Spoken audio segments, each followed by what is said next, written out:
Bon, c'est une fiction sonore que t'écoutes, ok? Alors l'important, c'est la qualité audio. Tu mets un casque, ou tu mets ta chaîne hi-fi, ce que tu veux, mais faut que t'en prennes plein les oreilles. T'as droit au popcorn. Brooklyn, 62e. Épisode 7. Hardcore Cops.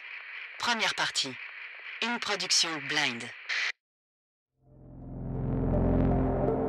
Angelo continue de jouer à l'indique tout-terrain. Il a remarqué que Brenner, le fils d'un influent homme politique, traîne souvent dans les boîtes de Jay-Z. Et c'est précisément ce proprio qui doit sa fortune à Don Lambretta. 1 demi-million, rien que ça. Voilà la somme qu'il doit remettre à l'Italien dans 3 jours. À l'hôpital, la sœur de Curly a bavé l'adresse de son frère. C'est le seul type qui pouvait tirer cette affaire au clair. Mais une fois remonté à lui, tout a dégénéré et Curly a ouvert le feu sur mon collègue. Retour à l'hôpital. Et cette fois, je suis du côté des familles. Je prie pour Reyes. S'il s'en sort pas, je garantis pas comment ça va finir.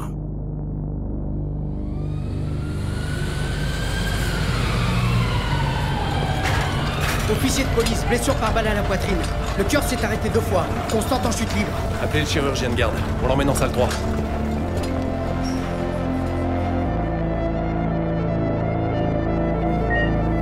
Il perd beaucoup trop de sang. J'y vois rien. Aspiration. Et préparez un autre culot de sang. Pupille non réactive. Ça fait 40 minutes. On abandonne.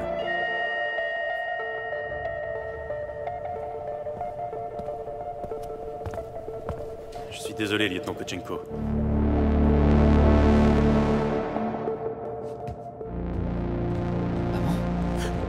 Qu'est-ce qu'on va faire? Qu'est-ce qui se passe? C'est Miguel?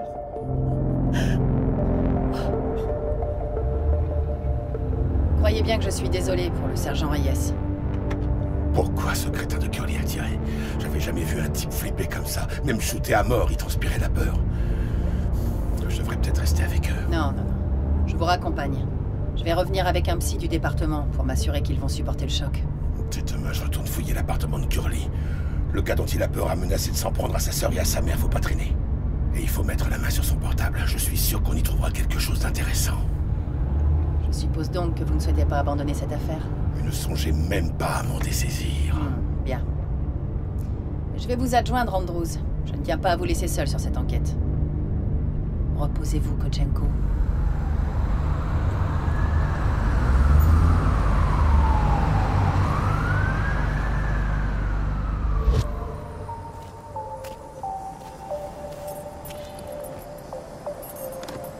Je retourne chez moi pour vider une bouteille. Et pourquoi pas finir ce qui traîne. Tout s'emballe dans ma caboche. Dépensé noir. Faut que je boucle cette affaire et joliment. Reyes a mérité la grande cérémonie et le chèque qui va avec. Si je fous en l'air cette enquête, sa famille terminera avec une médaille en toc et un bouquet en plastique. C'est pas le moment de craquer. Un dernier verre et je vais pioncer.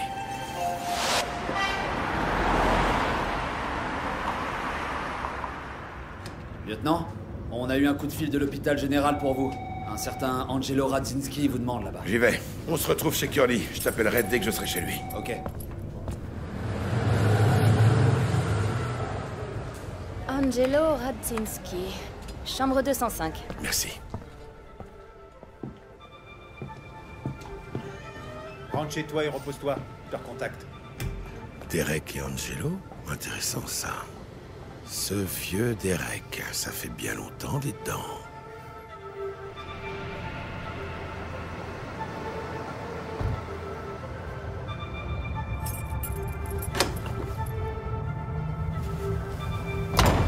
Eh merde. Ça suffisait pas à Jay-Z de me défoncer la tronche, fallait qu'il bousille ma baraque. Ouais, je parie qu'il m'a piqué la cheniffique, enfoiré. Entre, Angelo. J'espère que tu vas bien. Vous? J'étais content d'apprendre qu'on avait au moins un ami en commun. Ah, ce vieux Derek, il avait l'air aux petits soins pour toi. Je l'ai vu sortir de la chambre à l'hosto. Derek Lindström était mon agent de liaison à la DEA quand j'étais agent infiltré à Miami.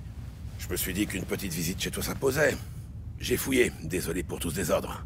Et regarde sur quoi je suis tombé. Je suppose que t'as une putain de bonne explication à me fournir. T'es un foutu agent fédéral? Avant d'habiter New York, je vivais à Chicago. J'étais étudiant. Je dealais des amphètes, du speed, de l'herbe. Au début, juste pour des potes. Et puis... Ça a mal tourné à la veille d'un spring break, à cause d'un de mes crétins de potes. Il s'est pointé avec un gars que j'avais jamais vu. Et le type a sorti sa plaque et c'était fini. Les flics m'avaient à l'œil, depuis un bon moment. Ils sont tombés sur mon carnet d'adresses. Que du beau monde.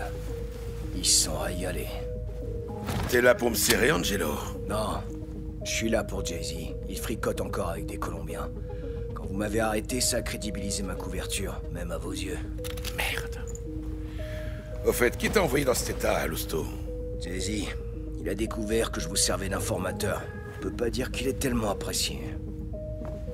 Où est votre collègue? Il s'est fait descendre par ce petit merde de Curly alors qu'on allait l'arrêter pour l'interroger.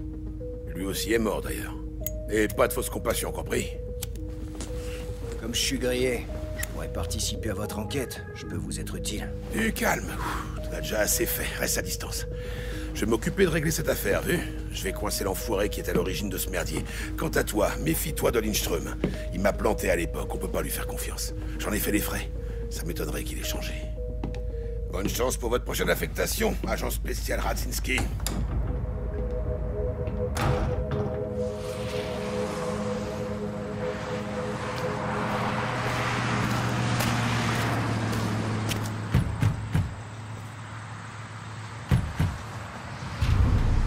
Dépêche-toi d'entrer. Fais pas cette gueule. Je t'avais prévenu, Zablonski. Teinture pour les cheveux, rasage de moustache. Alors, tout est arrangé pour la rencontre? Tu as bien fait tout ce que je t'ai demandé? Tout est ok. J'ai recruté les types, je leur ai expliqué ce qu'ils avaient à faire. Et comme prévu, ils ont eu la moitié du fric. Y a pas de raison que ça se passe mal. J'ai pas choisi des caves. Ce sont des pros. T'as acheté ton billet d'avion? Ouais. Parfait. Dans quelques jours, tu boiras une bière à ma santé sur une terrasse berlinoise. Les gars de l'expertise ont pas trouvé grand-chose de probant. C'est parce qu'ils cherchent pas la même chose que nous. Je veux qu'on trouve son portable. Je suis sûr qu'il est plein de numéros qui valent le coup pour nous. Ce qui est sûr, c'est que Curly, c'était pas le roi du rangement. Quelle idée de foutre ses cheveux dans un canapé, franchement.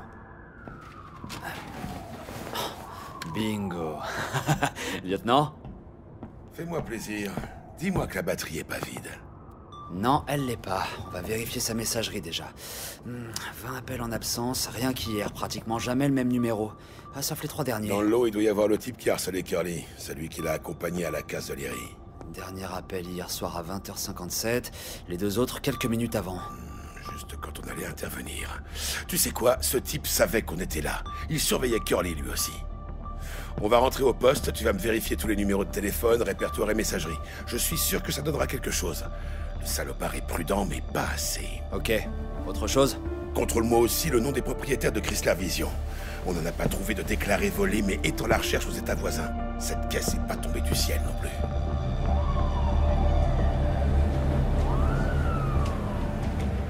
Vous n'avez jamais rencontré le locataire? Vous êtes en train de me dire que vous louez sans savoir qui va habiter l'appartement? C'est une blague, non? Ah, si le loyer est payé d'avance, en liquide. Je vous remercie. On vous avertira quand vous pourrez le relouer. Au revoir. Lieutenant, toutes les infos sur les coups de fil. Et les 20 appels d'hier ont été passés de cabine téléphonique depuis Manhattan, ou de portable volé, comme les 3 derniers par exemple.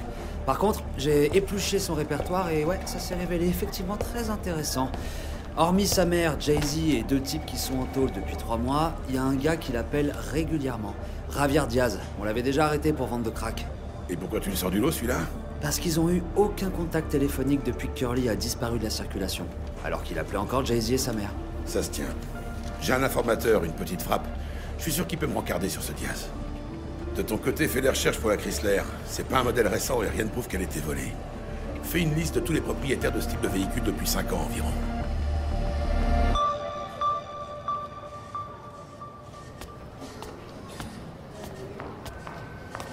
Ah, Kochenko, j'allais t'appeler, t'as de la visite. Et j'aimerais bien en avoir des comme ça, regarde. C'est elle. Bonjour, je suis le lieutenant Kochenko. Vous désirez me parler?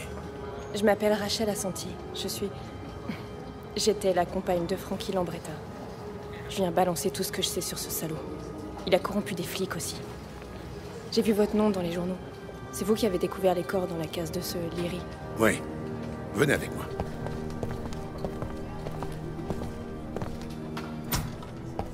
Après vous. Pourquoi m'amenez-vous ici? C'est le local du service d'entretien. On sera plus tranquille pour discuter. Vous avez parlé de tout ça à quelqu'un d'autre? Non, vous êtes le seul. Bien. Lambretta est encore dehors. Le FBI est sur ses talons, mais il est encore très dangereux. Parler vous mettra en danger.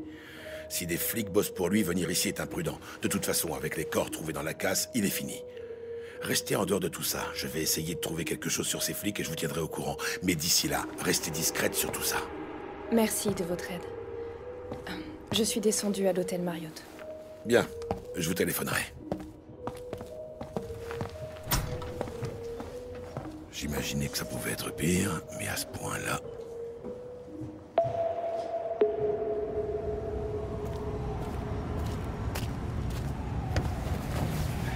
Merde! Vous vous rendez pas compte? Me récupérer en pleine rue. Vous imaginez si j'avais été avec des potes? J'ai déjà galéré la dernière fois à expliquer comment je m'en étais sorti. Pour y avoir un minimum de considération. Vous voulez que je joue à l'indique, mais en même temps, vous êtes prêts à me coller dans la merde. Franchement, je préfère encore... Si tu fermes pas ton clapet à merde, je te promets que je t'emmène au poste et pas pour une visite de courtoisie, si tu vois ce que je veux dire. Ok, ça va. Ça va. Vous bossez en solo, là? Mon partenaire s'est fait plomber par Curly. Vu? Wow. Désolé. Te sens pas obligé. Je t'ai pas fait venir pour m'épancher sur ton épaule. Regarde bien cette photo. Tu reconnais ce type? Ouais, c'est le mec qui passait au quartier avec Curly. Ce mec s'appelle Javier Diaz. Tu vas me le retrouver. J'ai dans l'idée qu'il se planque comme le faisait son pote Curly. Repère-le avant que toute la police de New York soit sur ses talons. Il me le faut vivant. Maintenant, dégage et traîne pas à me le retrouver. Tu devrais déjà être en train de le chercher. J'y vais. Je vous appelle dès que j'ai du neuf. Tu devrais déjà chercher.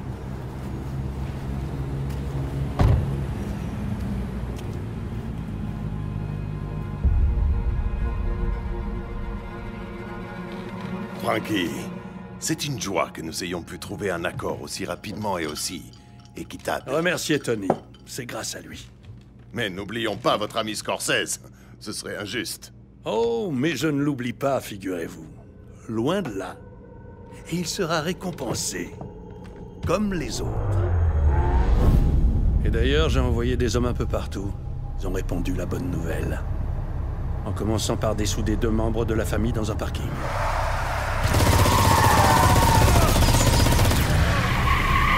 Et la distribution de médailles s'est pas arrêtée là. Ce soir, un autre membre était avec une prostituée. Lui aussi a reçu une visite.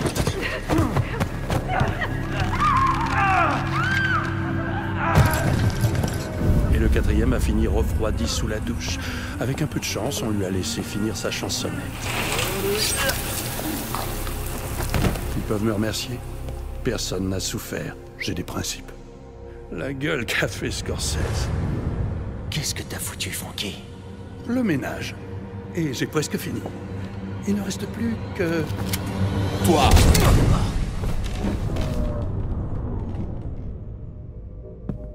Scorsese n'étant plus de la partie, votre interlocuteur sera donc notre ami Tony. Respectez-le. C'est un homme de confiance. Vous êtes un sacré salopard. Pour massacrer ainsi les gens de votre propre famille. Gardez vos leçons de morale, Makarov. Mais je devrais certainement plutôt y voir de l'ironie. Car venant d'un homme qui a servi en Tchétchénie, c'est assez drôle.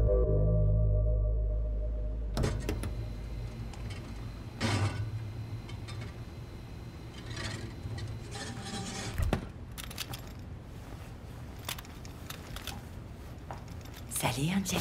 Toi? J'y crois pas. Au cas où tu serais pas au courant, ton mec m'a défoncé la tronche. C'est donc pas une très bonne idée de débarquer chez moi. Sors d'ici, rentre chez toi. Il sait pas que je suis là. Jay-Z a été très vilain avec toi. Je me suis dit que t'aurais besoin d'un peu de réconfort. Qu'on te soigne à domicile. Oh, ils t'ont vraiment pas loupé. Ça doit être douloureux, pauvre chérie. Tu veux pas que je t'aide à aller mieux? Oh, mais si, il semblerait que tu sois pas insensible à mon aide. Petit coquin.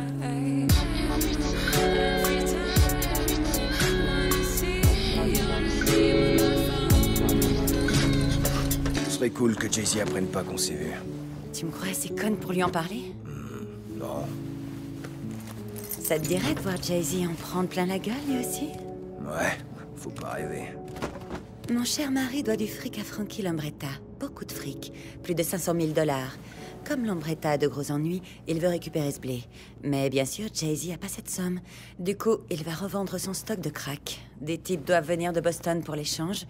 Ensuite, Jay-Z remettra le fric à Lambretta. Ça va le foutre dans la merde, mais il a peur du rital.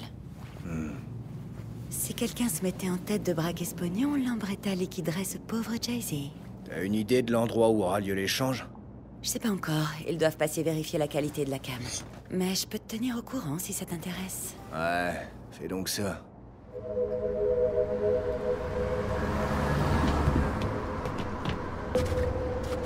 Et pas intérêt à être à l'heure demain, un pigé?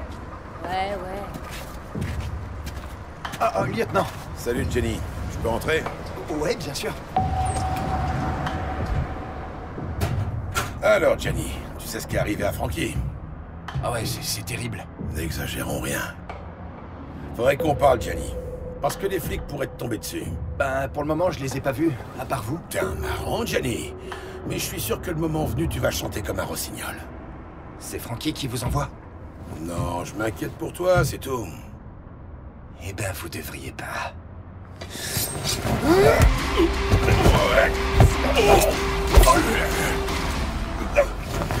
Espèce de... Salaud, c'est le mot que tu cherchais. Excuse-moi, c'est pas que j'aime tripoter les morts, mais j'ai besoin de ton portable. Lambretta? Non, c'est pas Gianni, il est indisponible. J'ai votre info pour Leary. Il le garde au 124 Dermot Street, dans un appartement au nom de Morrison. On est quitte cette fois, vu? Et voilà, problème réglé. Comme t'as plus besoin de fric, Gianni, je vais en prendre soin. Et puis, il faut que ta mort tienne debout. Lieutenant Kotchenko, je viens de trouver le cadavre d'un homme à l'angle de Kensington et de la 117e. Il a été poignardé. Aucune trace de l'agresseur, mais il a vidé la caisse de la boutique.